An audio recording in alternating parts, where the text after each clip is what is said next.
Joseph. What's up? What's up, man? Can I get a little intro music, please? Of course you can. You ready? Let's do it.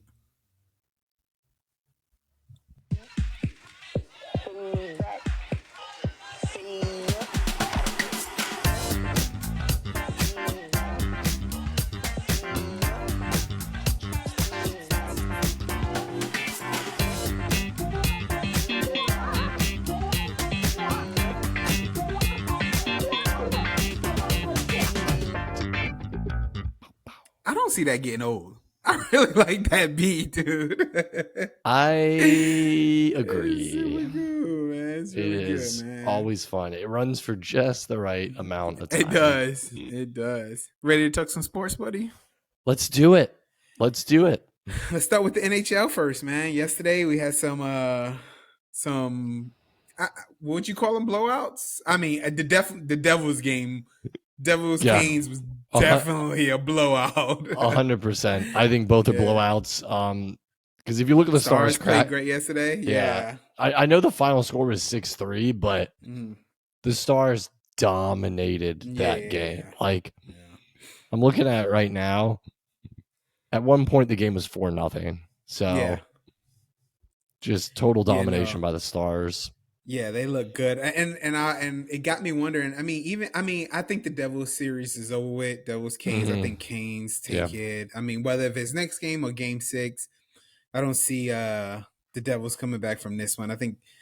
Coming out of that Rangers series, the Devils looked amazing, but I think, again, I think we talked about this last episode, how the Devils are, maybe a year or two away from actually, like, being a real force to be reckoned with. Right now, I think we're getting a little taste of it.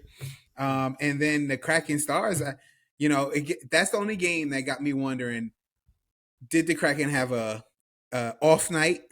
Because now it's 2-2. Kraken look good. They've been looking good the entire series they've been playing. Yeah. Does the Stars have a little mojo now? Sort of thing. But like I said, Devils, that the series is over with. So, and then the Stars Kraken, that's something I could see going 7 games right there. So, but they were really 2 blowouts yesterday. Nothing much to talk about.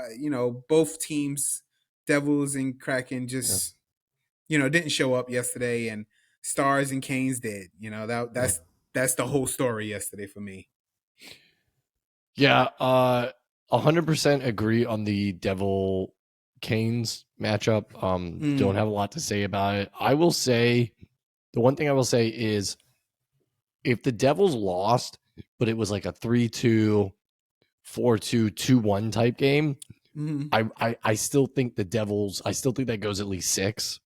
But the way the Canes just demoralized them, and they were up 5-0 at one point. Yeah. I was about to say, we were out last night, and you were just like, and the Devils scored first. Like, they had the momentum. They looked like they it wasn't 5-0. It was 5-1. 5-1. Yeah, it was 5-1, and Devils scored first. So you think, like, okay, like they scored within the first 2 minutes, I think. Yeah, it was quick. It was a quick score, and then all of a sudden, we were out trivia last night, and then you check your phone, and you're like, holy crap! And then all of a sudden, 5-1. Like, what just happened? We wasn't even away that long, So, but I absolutely agree with you.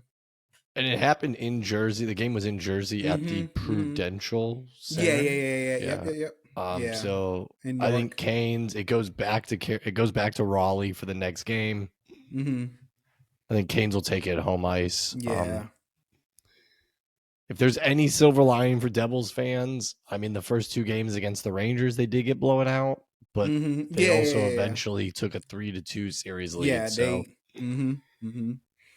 But yeah, and then Stars Kraken. I don't think the Stars got the significant advantage last night. I think it was a great win. But I'll be shocked if this series doesn't go 7. Yeah, same here. Both teams are just too Jekyll and Hyde. Like, I wouldn't be surprised if the Kraken come out next game and win like 4-2. Yeah. but I also wouldn't be surprised if the Stars win like that. I think this series will come down on the wire. So yeah, I don't think it's over for the Kraken. I don't think it's over for the Stars. Yeah, I agree with that. Actually, yeah. And tonight we have, well, right now it's going on. Maple Leafs, Panthers are playing right now. And then we have Vegas and Houston. Vegas playing and Edmonton. The nightcap. Edmonton. I'm sorry. So Oilers. That's why I can see why you thought Houston because they're the Oilers. But Edmonton Oilers.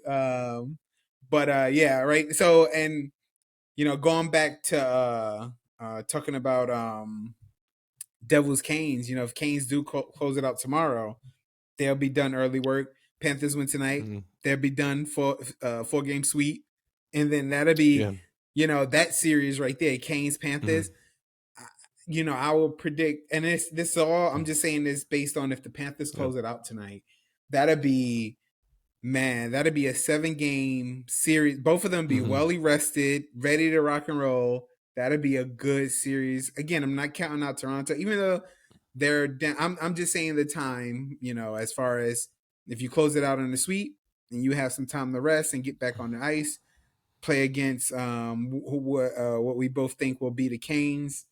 So we'll keep an eye on that one. And then tonight, like I said, Edmonton and Vegas are playing tonight. And again, to me that what's funny is that both these series is like it's both going on and on both nights.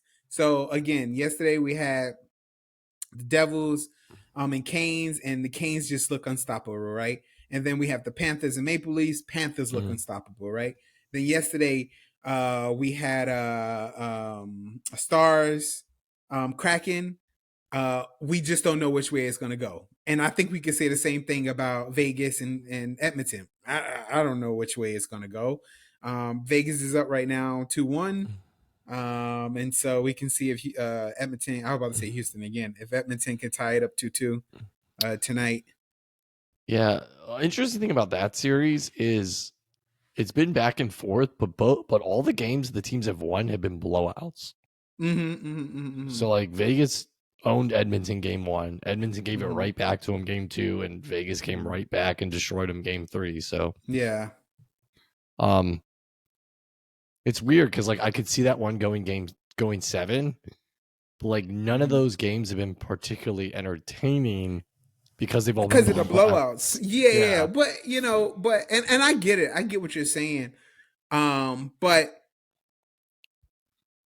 it's again, we just from me saying that we just don't know which way it's going to go. It's that's just the reason. So tonight, I mean, will Vegas get blown out? Will Edmonton get blown out? Like, I don't know. Like you said, they just either who will show up tonight. 1 minute it's like one game, someone gets blown out, and then the next night they come back ready to rock and roll, and then it's like they take a rest and then get blown out themselves, and just like this back and forth thing. So I just don't know. This series is just hard to predict, to know. And I think honestly, whoever is coming out of the East, I think that's your Stanley Cup champion. That's your Stanley Cup right there. I think that's because I don't see Kraken or the Stars doing anything to make you go, oh my God, like that team, or even Vegas and Edmonton. I have no idea which way that's going to go. Yeah, the Eastern teams have definitely, even despite Toronto being down 3-0, the Eastern teams have been the most consistent in a weird way. Yeah. Because like Toronto won their first round series in 5. I know Florida came back from being down 3-1, but they've been on fire ever since. Canes looked great even when they took out the Islanders in 6. So yeah, I agree with that. They're just the West. Just none of the teams have, even the Oilers, even the Vegas Knights, who took out Winnipeg in 5, they were the first team in the first round to advance.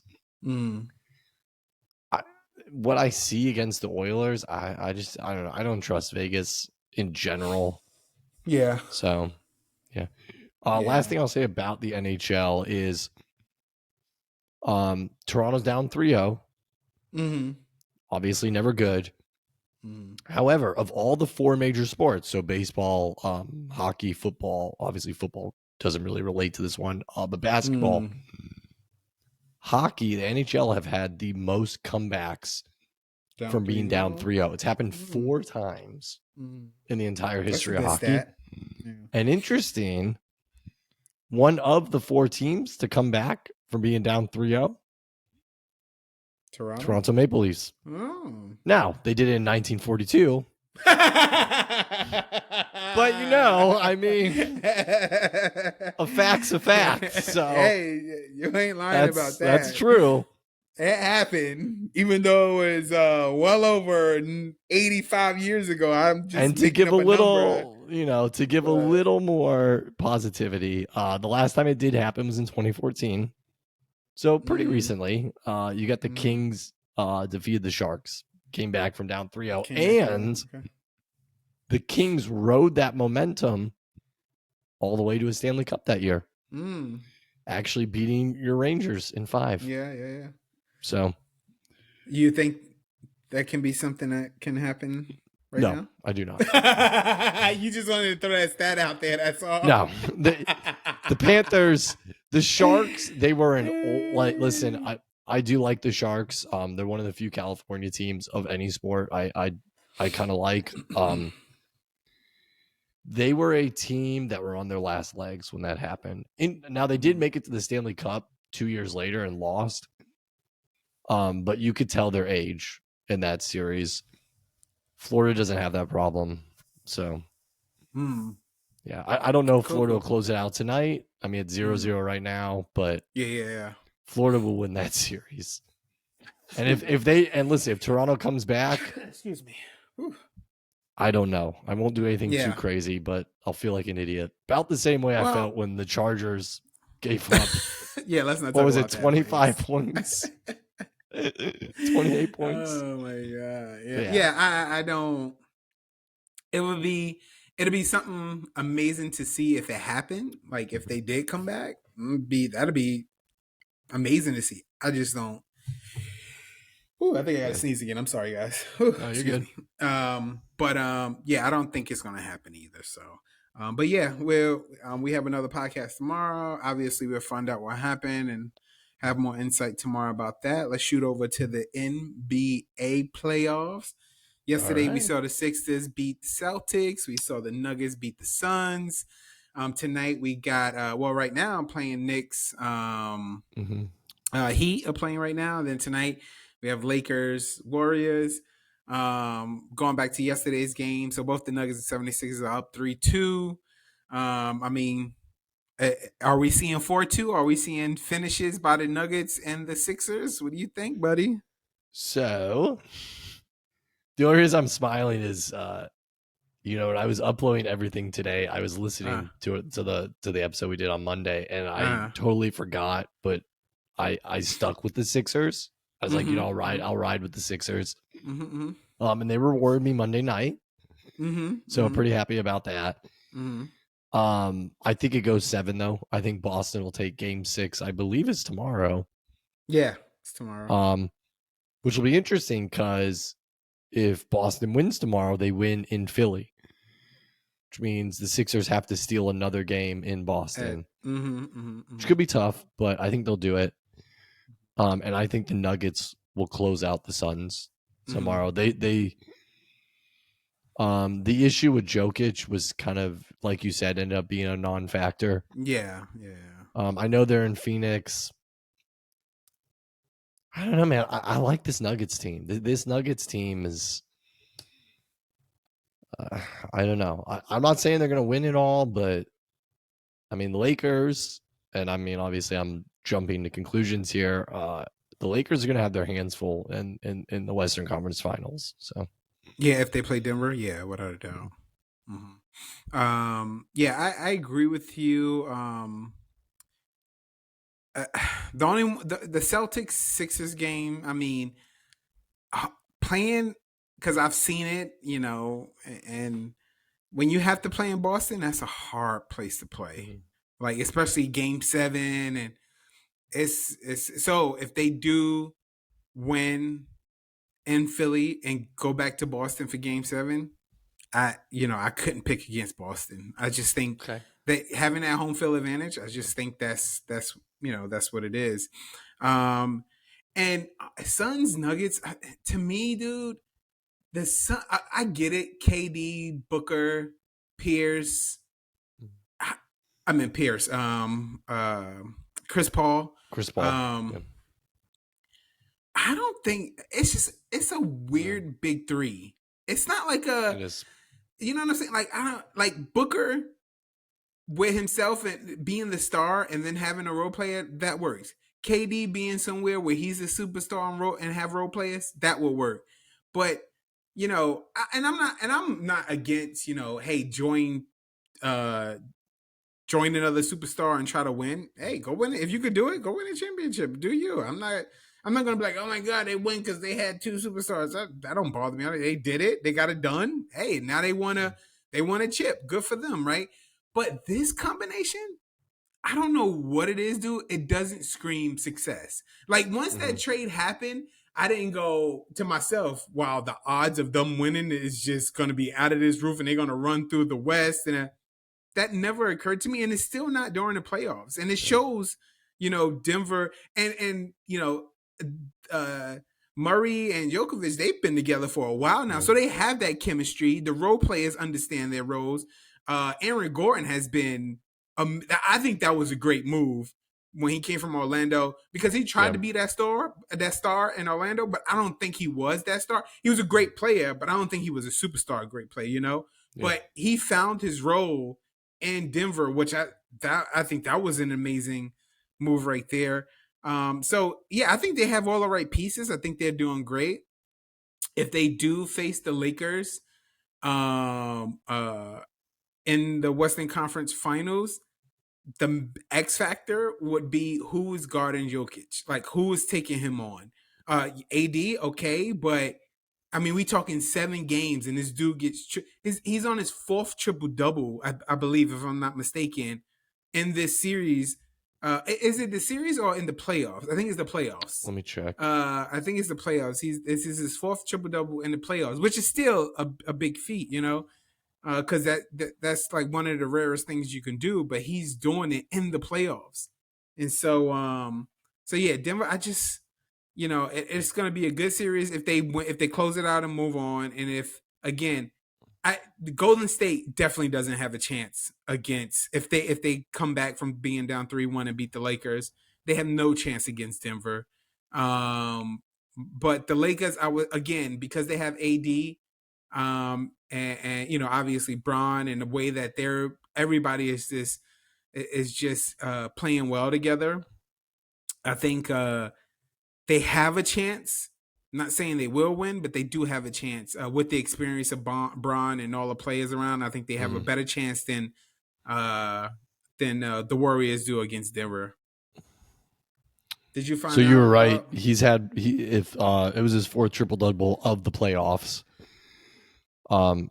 Interesting enough, what I just found out. Just let me say something real quick. So just so you guys know, Socratic Sports episode 8 just uploaded on Apple Music, on Spotify, or your podcast. I just got the notification. You just got that notification. Yeah. Let me put it out there, guys. It's up and running. So go. I'm talking to it like it's live right now. But once you watch this video and you didn't see the other episodes, go back and watch the other episodes. But go ahead, continue. So not only was that the 4th one of the playoffs, he in his career, that was his 10th playoff triple double. So, Jokic, he's good. Yeah, he's it. Yeah, he's a beast. So I want to go back to something you said I thought was really interesting. Is you talked about like creating super teams, and how that's never bothered you. So interesting enough, that used to be a bother for me until I sat down and thought about it more. Because it's like, well, what does creating a super team mean? Because teams win championships because they have great players. Exactly. So you need great players to win a championship. So for instance, I think the Warriors are a good example of this. They won before KD. So in a sense, weren't they kind of a super team? but they did it without bringing people in. So it's like you don't know what a super team is until they start winning. So it's like one of those weird things where it kind of like presupposes itself, because it's like, so for example, Tom Brady, it's like Tom Brady's the greatest quarterback ever because he's won all these Super Bowls. And then he went to Tampa and won more. Yeah. You take him away, they wouldn't have won. Yeah. So I guess what I'm saying is like,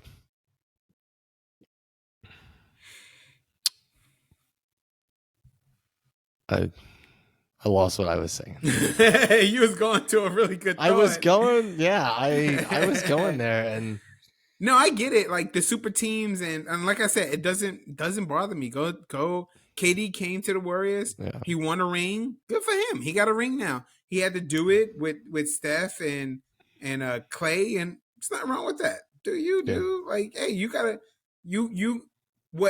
and you know why I don't mind that either, because I was reading I was looking at something on I don't know if it was ESPN or Instagram or something like that, but Pat Bev was saying him and Russ want their rings if the Lakers win the championship.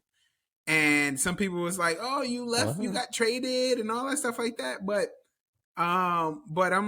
it happens though. If you start the season with the team and they trade you or something happens, you get a ring. You could have had absolutely nothing to do with the season or them winning. You could miss the playoffs, be a bum that year, not play good, but you still get a ring. So why wouldn't a superstar go somewhere and try to get a ring himself if Joe Schmo over here, who didn't do anything, gets a ring? So it plays both parts. Like that man, he played any superstar who goes with another superstar. They didn't shorten their minutes. They're not getting less shots. They're not, missing time. They're not doing. They're playing every single day, every single night, especially during the playoffs. If they're not resting through the regular season, which I don't agree with. I think we play our money good as that's the one thing I sidetracking real quick. But if we pay our money good to come see a team play, we want to see all the superstars. And I bought my ticket on a night where KD or somebody's sitting down just to get a little rest. That's not. I mean, you're making millions of dollars, dude. Get out there and play the game. Even if it's for a few minutes, get out there and play the game. But anyway, so I know where I was going with this now. I regained my thoughts. See, it just took me time. I just needed to speak. Thank you. Yeah, you helped me here. So if you win a championship, you are a good team at the very least, possibly great. So my point is, there aren't average teams that win championships, right? Like by definition, if you win a championship, you're not an average team. So how do you know it's a super team until it wins a championship? That's true. So that's why I don't get this. Like, well, I think super teams come into play if I'm not. So I could be wrong here, but I thought super. No, I'm lying. I know what I exactly. So because I was thinking more of a dynasty, and that's 3 or more. Yeah. That's what I was going with it. So never mind. Yeah. So it's like nobody knew. You can't tell me when Steph and Clay and Draymond all, started to come up in the Warriors, someone was like, just wait. Like, this is going to be the next team. But then they started winning, and now they're a super team. But it's like, they're a super team because they played well together and won. Yeah. And so, and if the Suns don't make it out against Denver, then they was just a team that got put together. There's nothing super about them. They didn't win anything. So they tried, failed. Okay, now we move on. No big deal. But don't throw into his face next year. Oh, you play. Let's say he don't go back to the Suns. Oh, you play for the Suns. Now where he gonna play? Who cares? He go wherever he please, dude. Calm down. So, but as we mentioned tonight, we got Heat Knicks. Heat up 3-1. I think they're gonna close it out tonight. Honestly. Lakers Warriors in Golden State. I think it would be smart for the Lakers to try to win and close it out tonight just to get rest. So the earlier that the Lakers can get out, and the longer if the Nuggets play 2 more games against the Suns, then the Lakers have a pretty good advantage because they, they got out early and now they get the rest, especially Braun, his age and stuff like that. And, AD, it just get some rest and get ready to attack Denver in the first round. But, they lose if they lose tonight, okay, go back home and close it out. But I'll be worried if they don't close it out against the Lakers. I mean, against Golden State. If they have to go to a game 6, that's when it's just like, oh. But if they close it out tonight, okay, good for them. If they don't, game 6 is a must win for the Lakers, in my opinion, because you don't want to go back to Golden State. So you think if it goes 7, Warriors have it? Yes. It's something about game 7 being in Golden State, hearing that crowd. It's just, yeah, I think. But what about game 7 LeBron? Hey, I'm not doubting it. But you have game 7 Steph and you have game 7 Clay. Who is game 7 after LeBron? Has Steph won a lot of game 7s? Because, I mean, I'm thinking about 2016, they lost. They didn't even make it to a game 7 against the Raptors. Right. I would trust LeBron over any of them in game 7. But you talking about finals. I'm just talking about getting there.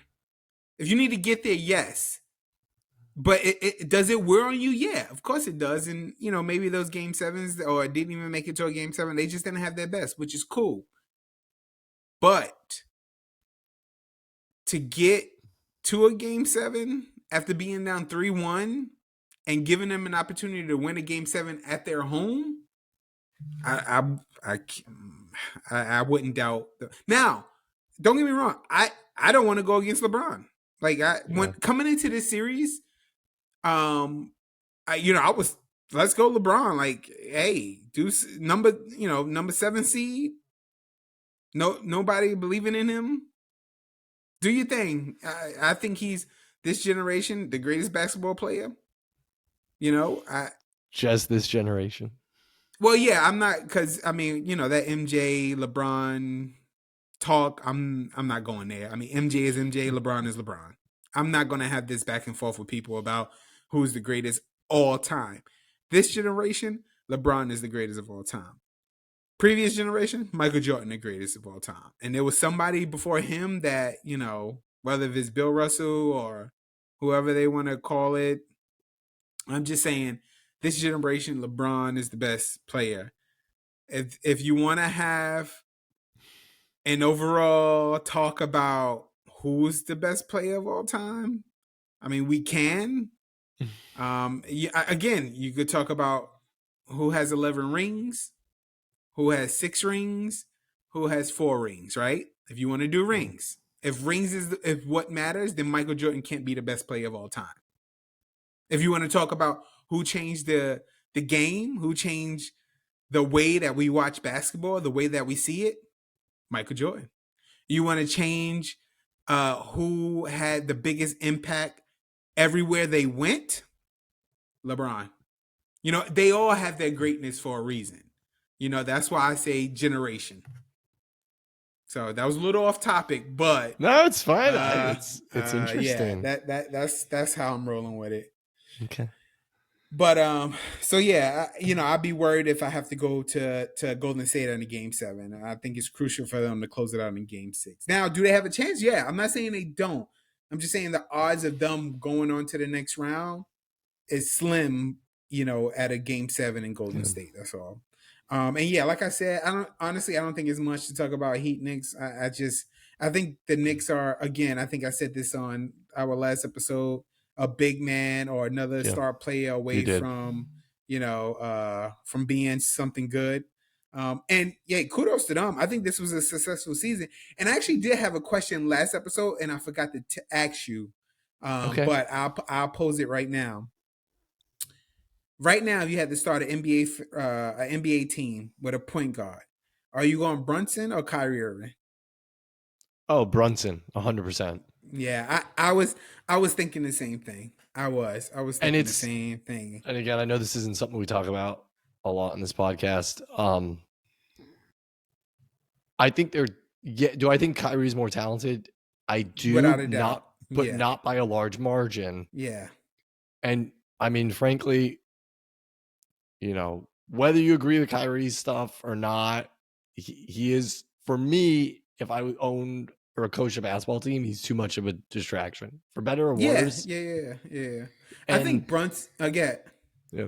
Well, I was gonna say, and if you've seen everywhere he goes, there's always a terrible fallout.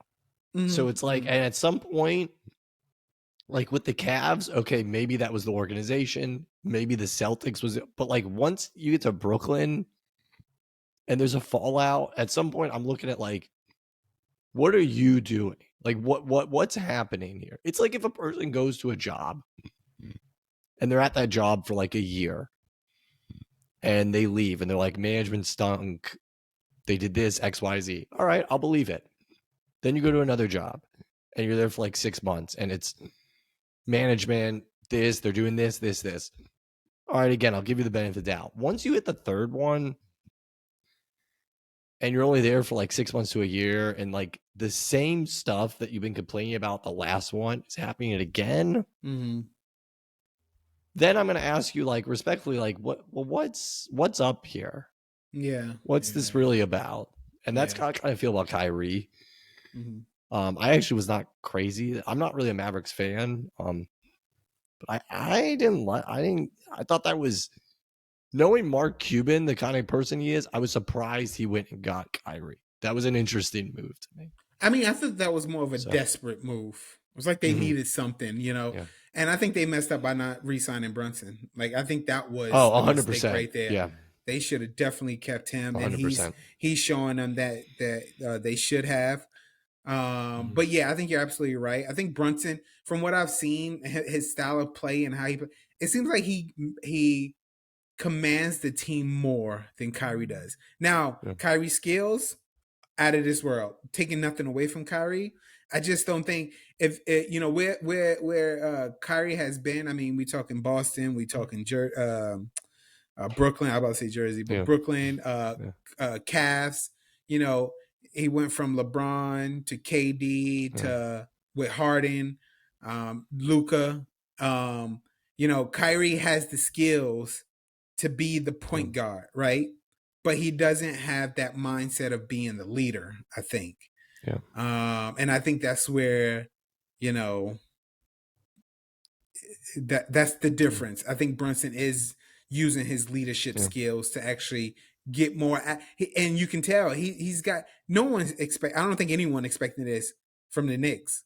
But with Brunson leading them, I think this is what got them to where they are right now. And he's evolved to put Randu and RJ Barrett, like those that are around him. Josh Hart is one of his closest friends, came over from Portland. I think they just built a good team around a good player.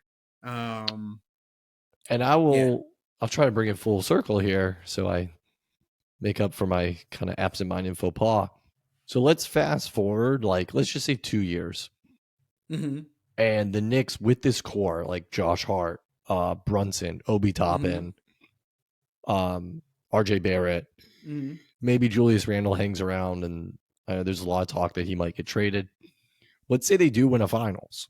Can you look at that and kind of be like, oh, well, that's a super team now? No. They won a finals. All those players are really good. RJ Barrett was the number 2 in the draft. But they're not transcending players. So LeBron, D-Wade, KD, Booker, those are transcending players. None of them are transcending. They're just a team that played well together, that played smart and good basketball, and they won a championship. So then that brings me to my next question then. What makes a player transcending? Because they won a finals. They have a ring. Let's say Damian Lillard. Like, I love Damian Lillard. I think he needs to get out of Portland. I don't really know why he stays. Without a doubt. I respect his loyalty. That's what it is, yeah. I would say Lillard is a transcending player. And if he went to the Phoenix instead of KD, it would still be a super team because of what he did in Portland.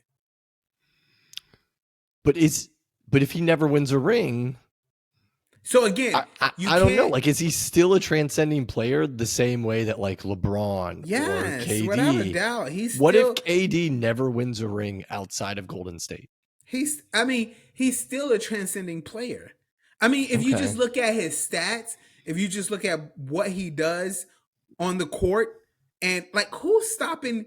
I mean, if KD is on fire, no, Damian Lillard, if he can score 60 any given day, KD, the dude is 7-1 maybe, and got a jumper out of this world, can go to the hole. He's a little slinky, but dude is he's unstoppable. LeBron, obviously, we know his stats. AD, we know his stats. I mean, these dudes are I would say, so I give you a good example. Zion Williamson. Mm-hmm. He could have been, because he was a freak in Duke. Yeah. Right? Yeah. And then he left Duke, came to New Orleans, and what happened? Just injury after injury. Now, granted, hey, I feel sorry for the kid, not taking anything away from him, right? But if he stayed healthy and could play every game, he's a superstar transcending player. Greg Odom could have been the same thing, just couldn't stay healthy. So unfortunately, sometimes, and then you have those who do stay healthy. Like, okay, we talk about Brunson.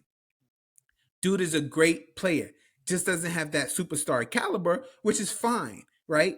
But he surrounds himself. Well, no, he has a team that surrounds him with good role players, and he's the leader of that team. They're making it work. He'll be if you want to label it, he could be a transcending player for that team. So if he wins a championship in New York, he was a transcending player for New York, not the game.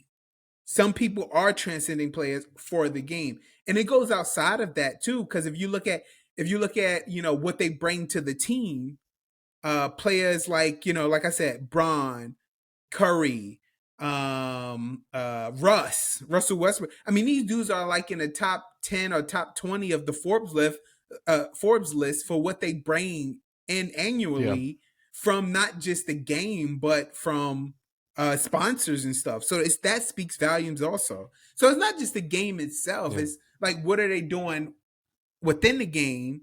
As far as, not within the game, but outside of the game, that still keeps their name relevant, the shoe designs, Russ got his sneakers with Nike, KD, LeBron, Steph with Under Armour. These dudes have Dame. I think Dame is Adidas. These dudes, have their own thing. Luka is about to have his own thing with Jordan Brand, or it already came out. Jason Tatum. These dudes that have that superstar caliber has more than just the NBA, and I think that's a really different. They're just different. I think so, but that's what I think. I could be wrong. Just my opinion. So yeah, I like what you said. I'll kind of wrap this up because I know you had a couple other topics you want to get to. I thought that was really interesting what you said about they could be a transcending player for that team. Mm-hmm. So now it made me think. So if we look at it in that scope, can we look at super teams in different scopes? So for instance, is a super team a team that brings a couple, 2 or 3 transcending players like a LeBron, like a KD, etc., and puts them together, and maybe they win a championship, maybe they don't. But could you also have a different tier of super team that's all these really, really good players, maybe one superstar, but you didn't know he was a superstar until he starts playing for the team, and everything gels perfectly? Well, could that be kind of a different tier of super team? Well, or is that just a really great team? The only thing I could think of that comes close to that is when did LeBron, was it 2016 when he won for Cleveland? Yeah. So 2016. Yeah. So LeBron, but under him, he had Kyrie, he had Mhm. Kevin Love, he had J.R. Smith. Yep. He didn't have it. LeBron was the superstar who was surrounded by good role players. They came back down 3-1 against the Warriors and won the championship. Mhm. So that's what makes LeBron a superstar right there. Mm-hmm. But you wouldn't consider the 2016 Cavaliers a super team. No. Okay. No, I wouldn't consider it a super team. No, they had a superstar with role players. Okay. Yeah. Now a super team, again, the term super team, I think it needs to be a super team. You just can't have one superstar. You need to have multiple to form a team. You need multiple people. And so I just saw an update for the game tonight. Denver Suns, Chris Paul out, and DeAndre Ayton is questionable. So if that's the case, then Oh, you were right about Lillard. By the way, he does have a deal with Adidas, 10-year, $100 million shoe deal. See, yeah, and that's just like again, if he goes to a team that has a superstar, that becomes a super team for me for what he brings off and on the court. Gotcha. So, but yeah, so real quick, I just had a couple of things, and we got a few minutes left. And I know you wanted to talk about some things, but we have another podcast tomorrow, and we could just talk about that tomorrow. But if that's okay, yeah, of course. But two things that I saw today, and I just wanted to get your opinion on. One, is the NCAA still relevant? And the only reason I asked that question is because I saw today, I don't know if you saw this, but Dennis Rodman's son signed to USC to play with, Bronny. With LeBron? Yeah, LeBron's son. LeBron's son, yeah. Yeah. And so me seeing that got me thinking, like, why is this a story? I mean, because to me, so I looked up his stats, and it's not a wow factor. There's nothing that's just making me say like, oh, this kid and Bronny is gonna destroy the college league or anything. But is this where we headed to now? And the NCAA, where Dennis Rodman's son is a headline on ESPN, or is it just slow news? So yeah, it just got me thinking: is the NCAA still relevant? And I'll wrap this up real quick, but. And the only reason I thought about that is that we watched the tournament together.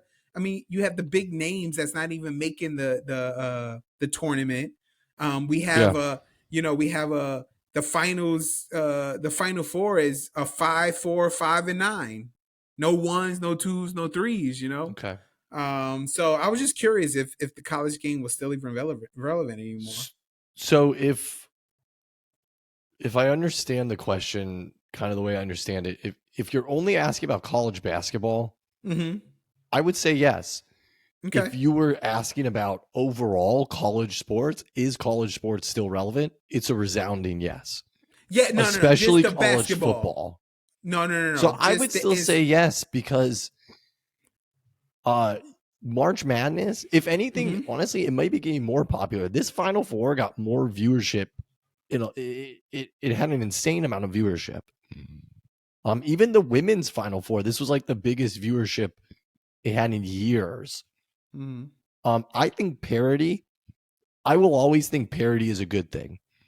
I think naturally as human beings, we get tired of seeing the same teams over and over again. I think that's what hurt women's college basketball for a long time, is people just got tired of seeing UConn win over and over again. I mean, kudos to them, kudos to Gino. But now you have LSU winning, and you got Iowa being really good with kind of like we just talked about. They're starting to have actual superstars. Men's basketball, I think it was a great thing that Florida Atlantic made the Final Four this year. Yeah, I think so too. I mean, it got us glued in. Yeah. I think it's a great thing that FDU upset number 1 Purdue. Because even if you don't know anything about college basketball, you know that those kind of upsets are very rare. I think, yes, I think college basketball still rakes in a ton of money. I mean, besides March the money, Madness I'm just tournament. speaking of sports itself. You know, just the sports game itself. Because again, if I come across the screen and I see that, I'm like, okay, so is that all you got to show for college basketball? Is Dennis Rodman's son going to USC? Like, you know, I don't know. I just thought about the question. Now, I'm not. I was glued to the team. I mean, we both were watching it. We were surprised at the upsets and everything. I think it was. I mean, a 16 over a 1. I mean, we just seen things. We are just like, man, it's just crazy. But again, when I see these news, it just got me thinking, like, are we still relevant right now? Because we're talking about this.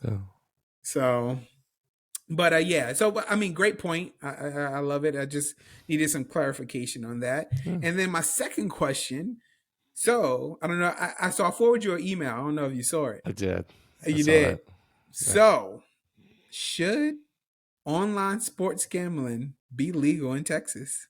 Because we are in Texas. So I think it should be legal everywhere. Like me too. I think so. Why too. not? Like, well, I can see. So my thought process has always been, if they try not to legalize that, because one, it can be really addictive, and then if somebody has a really addictive personality, they can lose a lot. Now you're losing a lot. Now the homeless. This is why I think the homeless rate in Vegas and all like places like San Francisco, the prices of everything and what you can do.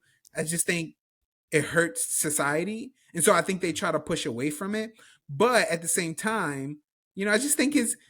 If you could get past that addictive personality, I think it can be something, fun to have, Yeah, look, what it comes down to at the end of the day is you have to trust adults. And I'll actually tie this back into sports, since that's the theme of the podcast. Football is an inherently dangerous sport. It is. And I see some hits where I cringe and I'm like, ooh, man. Yeah. But at the end of the day, we still watch it. We still love it. And whether it's right or wrong, I think what we tell ourselves, at least I tell myself, is you watch the game. When you get into the game, you understand the risks of the game. And you feel that the risks outweigh, like the reward outweighs the risk. Yeah. It's just like anything. Like alcohol. Unfortunately, people become addicted to alcohol. Unfortunately, people become addicted to video games. Like, that's true. People that have those personalities, yeah, it's things are going to happen. Does that mean you outlaw an entire I guess business is what you would consider? It is. You got to trust people at the end of the day that they're going to make the right decisions, and at the very least trust them to understand when they're in a spot where they can't help themselves and they need help. Yeah. And that's one thing I think we don't do great of, is we don't really encourage people, like, hey, make it okay to reach out for help. Again, with these football players, like, if you're having these issues, like, you should reach out for help. Like, I don't know, like, if you really think the game left you with this damage to your head, and I think the NFL does the ex-players wrong in not really giving them the care that, they made the NFL a $1 billion business. Yeah. And you can't even acknowledge that, there might be some issues with head injuries, but yeah. No, I get it. I don't know. That was my soapbox for a little bit. Yes to gambling? It should be legalized, yes. All right. I'm with you. Yeah. So, all right. Another day, another great podcast. We got to close this out. But yeah, thanks, Joe, man. That was a great talk, man. We'll do it again tomorrow. These episodes are coming faster and faster, guys. So please follow us on YouTube, Apple Podcasts, wherever you get your podcasts at. You can follow us on there. Thank you guys for those who are downloading it. Tell your friend to tell a friend to tell a friend, please. But yeah, so Socratic Sports. My shirt matches my flag. I was really proud of that. Real Friends, love it. It's a band. Yeah, love it. Out of Tinley Park, Illinois. You want me to play us out? Play us out, please, Joseph. Okay.